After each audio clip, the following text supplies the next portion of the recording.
Welcome back. તો ગુજરાતમાં pre monsoon activity શરૂ થતા હવે બફારાથી રાહત મળશે. વરસાદ અને ચોમાસાના આગમન અંગે અંબાલાલ પટેલે આગાહી કરી છે.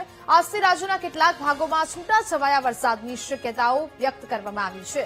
22 થી 24 મે દરમિયાન કેટલાક વિસ્તારોમાં ગાજવીજ સાથે વરસાદ પડશે. દ્વારકા, જામનગર અને પોરબંદરના ભાગોમાં વરસાદની સંભાવના વ્યક્ત કરાઈ. 26 મે થી 1 જૂન વચ્ચે કેરળના દરિયાકાંઠે મેઘરાજાની એન્ટ્રી થશે. 23 જૂન પછી મેઘરાજા ધમાકેદાર બેટિંગ કરશે.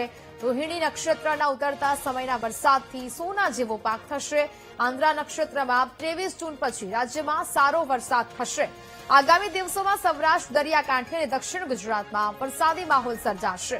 અરબી સમુદ્રની સિસ્ટમ ઓમાન તરફ જતા ચોમાસું ગુજરાત તરફ આગળ વધશે. તાપમાનમાં ઘટાડા પછી 27 મેથી રાજ્યમાં ગરમીનો નવો રાઉન્ડ શરૂ થશે.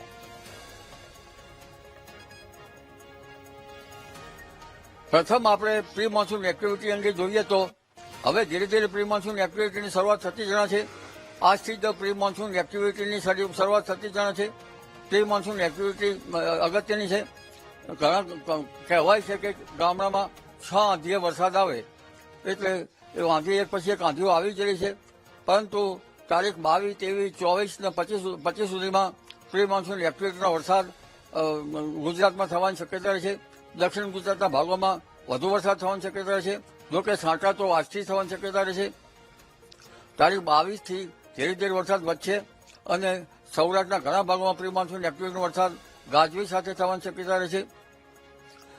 તારીખ 24માં પણ ધીરે ધીરે વધશે અને તારીખ 25 સુધીમાં પ્રી મોન્સૂન એક્ટિવિટીનો વરસાદ ભિન્ન ભિન્ન ભાગોમાં ગાજવીજ સાથે થવાની શક્યતા રહેશે. દક્ષિણ ગુજરાતમાં વધુ વરસાદ થવાની શક્યતા છે. મુંબઈ ઉપરના ભાગમાં વધુ વરસાદ થવાની શક્યતા છે. આહવા ડાંગ, વલસાડમાં વધુ વરસાદ થવાની શક્યતા છે.